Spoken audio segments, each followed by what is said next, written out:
Bismillahirrahmanirrahim. Təbiətdəki suya baxın. Çay axanda necə olur?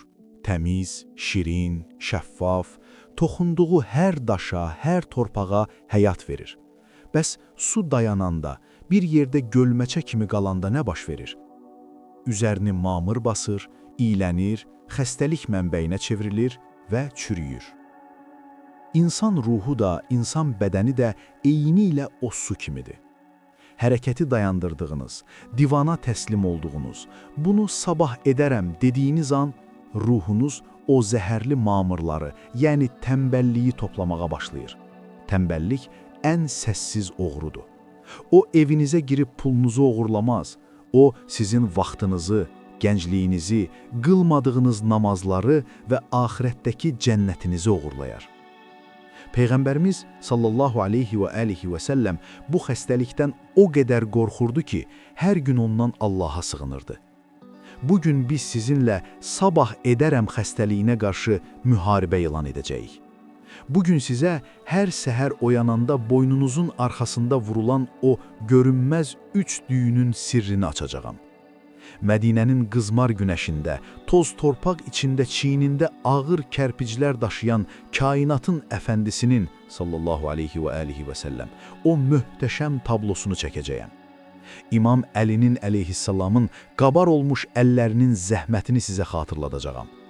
Və yolun ortasına tikanlı kol əkən adamın hekayəsi ilə sizin bütün həyata baxışınızı dəyişəcəyəm. Tənbəlliyin ən ağır və ən kritik anı nə vaxtı? Sübh çağı. Oyanmaq və günə başlamaq anı. Zəng çalır, gözünüzü açırsınız, amma bədəniniz elə bil qurğuşundan tökülüb. Üzərinizdə 1 tonluq ağırlıq var. 5 dəqiqədə yatım. Bugün idman etməyim, namazı sonra qılaram, işə biraz gec gedim. Biz elə bilirik ki, bu sadəcə fiziki yorğunluqdur, bədənimiz dincəlməyib. Amma əslində, o an yataqda sizinlə bərabər olan və sizi yatağa bağlayan görünməz bir qüvvə var. Peyğəmbərimiz sallallahu aleyhi və alihi və səlləm Səhih Buxaridə keçən bu möhtəşəm hədisdə o anın pərdə arxasını bizə belə açır. Sizdən biriniz yatdığı zaman şeytan onun boynunun arxasına 3 düyün vurar, yəni onu bağlayar. Təsəvvür edin, insan yuxudadır, amma düşməni oyaqdır və onu kəndirlə bağlayır. Peyğəmbərimiz sallallahu aleyhi və alihi və səlləm davam edir. Şeytan o düyünlərdən hər birini vurarkən üzərinə üfürər və belə bir sehr, yəni təlqin edər. Gecə hələ uzundur, yat, yat. Baxın, səhər oyananda üzərinizdə hiss etdiyiniz o ağırlıq, o əzginlik, o 3 düyünün ağırlığıdır. Bəs bu düyünləri necə qırmaq olar?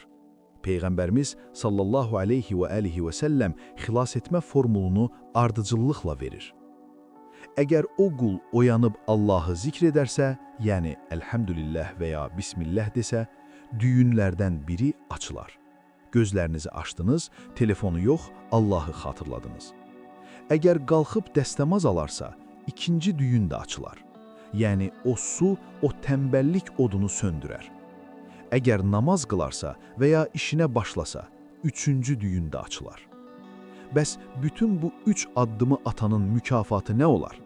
Hədisin sonu çox heyrətamizdir. O düyünlər açılanda o şəxs səhərə çox enerjili, gümrah və təmiz bir qəlblə çıxar. Əgər bunları etməyib yatmağa davam edərsə, səhərə tənbəl, əzgin və pis bir ruh halı ilə çıxar. Əziz və dəyərli izləyicilər, sizin motivasiya yoxluğu dediyiniz şey əslində şeytanın boynunuza vurduğu o düyünlərdir. Tənbəllik yataqda müalicə olunmur. Yataqda qaldıqca o düyünlər daha da sıxılır. Tənbəlliyin tək bir dərmanı var, hərəkət. Düyünləri qırmaq üçün qalxın. Birinci addımı atanda digərləri öz-özünə açılacaq. Tənbəlliyin ikinci böyük səbəbi kibirdir, yəni özünü yuxarıdan görmək. İnsan bəzən mən filan vəzifədəyəm, mən universitet məzunuyam, mənim statusum var deyib, bəzi işləri görməkdən utanır, tənbəllik edir, kiminsə onun yerinə işləməsini gözləyir. Amma gəlin görək, kainatın ən böyük rəhbəri Peyğəmbərimiz sallallahu aleyhi və alihi və səlləm necə davranırdı? Peyğəmbərimiz Məkkədən Mədinəyə hicrət edən də ilk işi orada bir məscid, yəni Məscid-i Nəbəvi tikmək oldu. O dövrdə kranlar, maşınlar yox idi. Hər şey insan gücü ilə, qızmar səhra günəşinin altında palçıq və kərpic daşımaqla edilirdi. Peyğəmbər sallallahu aleyhi və alihi və səlləm dövlət başçısı idi. O, kölgədə oturub əmr verə bilərdi. Ey səhabələrim, tikib qurtaranda mənə xəbər verərsiniz. Amma o, bunu etmədi.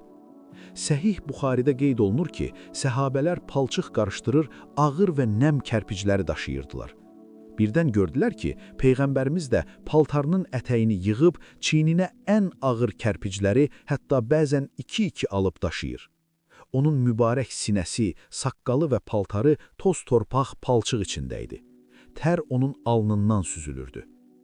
Səhabələrdən biri, Ammar ibn Yasir və digərləri, bunu görüb dözə bilmədi. Qaça-qaça gəldi. Ya Rəsulallah, sən kənara çəkil, sənə qurban olum, ver o kərpici mən sənin yerinə daşıyım, sən yorulma. Peyğəmbərimiz sallallahu aleyhi və alihi və səlləm o kərpici ona vermədi və tənbəlliyi, eqonu yox edən o möhtəşəm sözü dedi. Ey qardaşım, sən də get özün üçün başqa bir kərpic götür.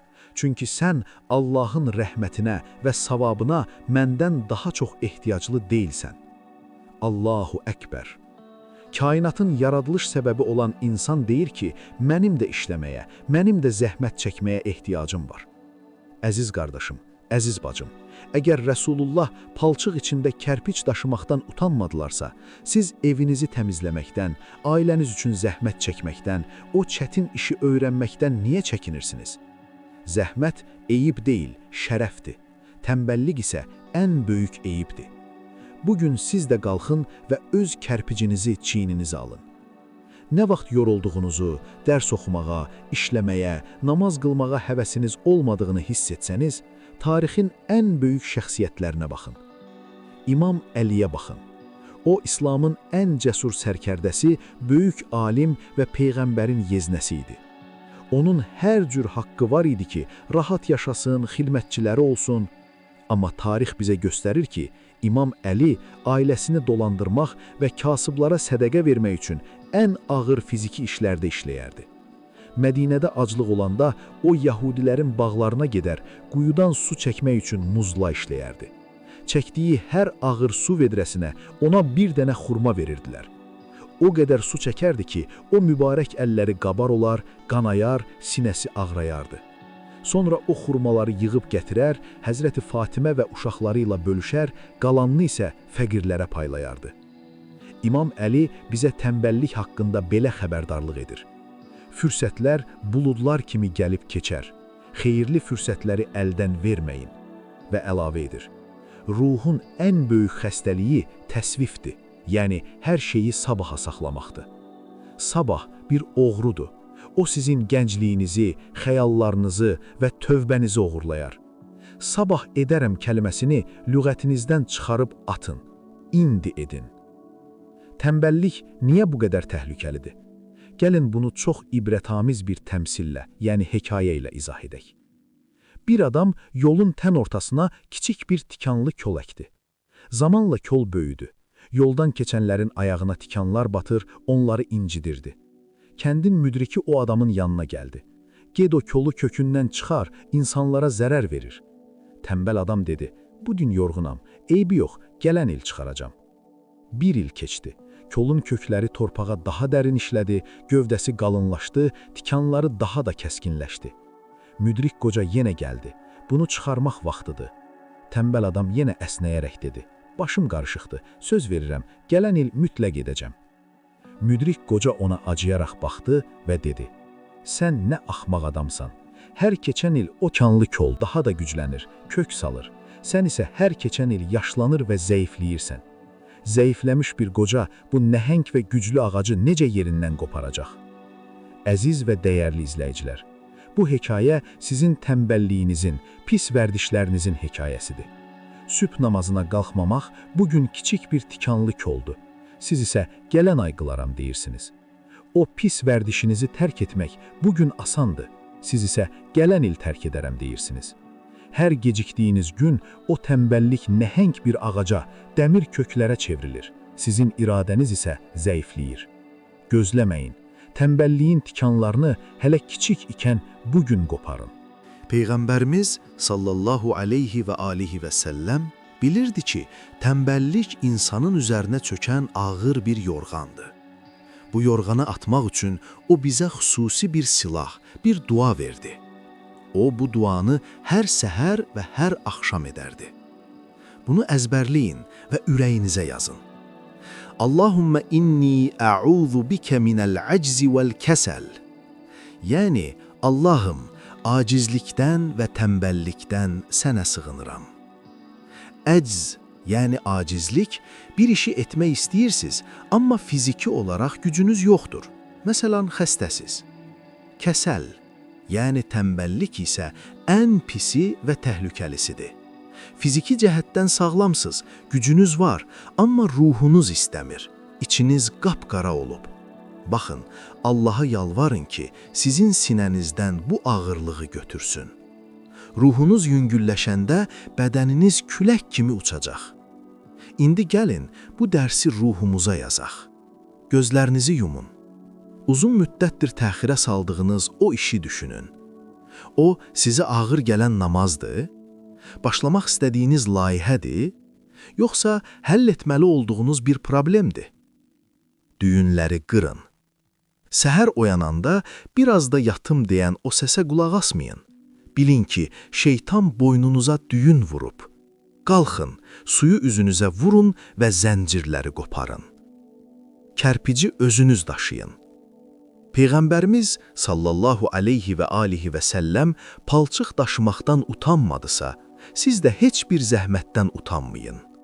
Hər tər damlası sizin cənnətdəki savabınızdır. Əgər bugün onu etməsəz, sabah daha da çətin olacaq.